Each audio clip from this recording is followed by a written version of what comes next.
Theory of divisibility 5 number tutorial আপনাকে welcome করছি। গুরুত্বপূর্ণ problem. Write down the 5 primes of the form n square plus 1। n square plus 1 এই আকারের আমাদের 5টা প্রাইম নাম্বার বা মৌলিক সংখ্যা লিখতে বলছে। এটা সর্বশেষ 20 সালে আসছিল। Very simple. আমাদের কাজ হচ্ছে জাস্ট n স্কয়ার প্লাস 1 যে ফর্ম আছে এই ফর্মে n এর ভ্যালু 1 2 3 আমরা বসাবো। দেন যতক্ষণ না আমরা 5টা প্রাইম নাম্বার বা মৌলিক সংখ্যা পাবো।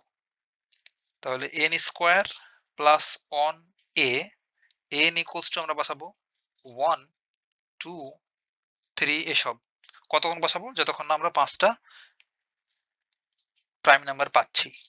তাহলে আমরা n ইকুয়ালস টু যদি ফার্স্ট 1 বসাই তাহলে এটা সমান লিখতে পারবো 1 স্কয়ার প্লাস 1। 1 স্কয়ার মিন হচ্ছে 1 প্লাস 1 2। দেখেন আমরা একটা কিন্তু মৌলিক সংখ্যা পেয়ে গেছি। 5টার ভেতরে একটা মৌলিক সংখ্যা অলরেডি পেয়ে গেছি। এখন যদি n ইকুয়ালস টু 2 পুট করি এখানে তাহলে কি পাবো 2 স্কয়ার প্লাস 1। 2 স্কয়ার মিন হচ্ছে 4 আর একটা এড করলে হচ্ছে 5। দেখেন আরো একটা মৌলিক সংখ্যা পেয়ে গেছি। তাহলে আর আছে 3টা বাকি। n ইকুয়ালস যদি এখন আমরা 3 পুট করি তাহলে কি হবে 3 স্কয়ার প্লাস 1 9 প্লাস 1 তাহলে 10। 10 মৌলিক না, 10 হচ্ছে আমাদের কম্পোজিট, তাই না, যৌগিক। n ইকুয়ালস যদি আমরা 4 এ বসাই আমাদের 5টা প্রাইম বের করতে হবে।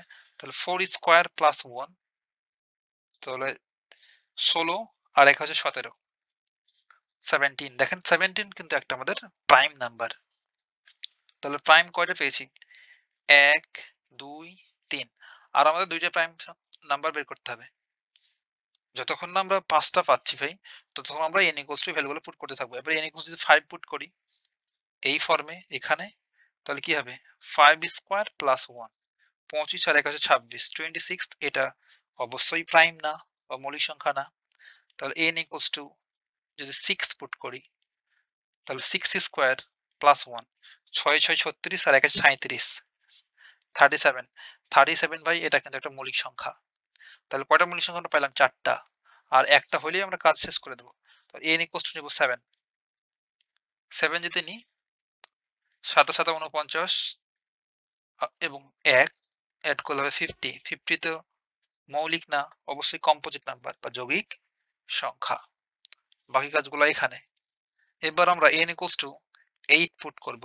8 বসালে 8 স্কয়ার প্লাস 1 আর 4 64 আর 1 হচ্ছে 65 65 মৌলিক সংখ্যা না, কারণ এর 5 দ্বারা ডিভাইড করা যাবে, 1 দ্বারা যাবে। আবার 9 5 নং কত 5 দ্বারা ডিভাইড করা যাবে। ওকে, তাহলে এটা তো হচ্ছে না প্রাইম।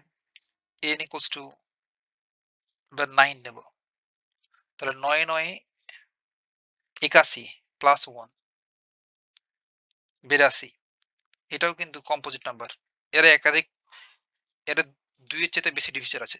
2টা ডিভিজার থাকলে সেটাকে আমরা বলি প্রাইম নাম্বার। আর 2টা ডিভিজারের ভিতরে 2টা মাত্র ডিভিজার থাকবে আর ওই 2টা ডিভিজারের মধ্যে একটা হচ্ছে 1 এবং একটা হচ্ছে ওই সংখ্যাটা নিজে। তবে সেটাকে আমরা বলি প্রাইম নাম্বার বা মৌলিক সংখ্যা। Otherwise composite. আমরা প্রিভিয়াস টিউটোরিয়ালে এসব ডেফিনিশন দেখলাম, তাই না? এবার n ইকুয়ালস যদি 10 নিই তাহলে কি হবে 10 স্কয়ার প্লাস 1। তো 10 স্কয়ার করলে হবে 100 প্লাস 1 101। এই যে 101 ভাই, এই 101 এটা কিন্তু আমাদের একটা প্রাইম নাম্বার বা মৌলিক সংখ্যা। বুঝতে পারলাম? তো দেখেন আমরা কিন্তু 5টা মৌলিক সংখ্যা পেয়ে গেছি। সেহেতু আমাদের কাজ এখানেই বন্ধ করে দিতে হবে। দেয়ারফর আমরা লিখে দেব দেয়ারফর n স্কয়ার প্লাস 1 আকারের 5টি প্রাইম নাম্বার বা মৌলিক সংখ্যা হলো,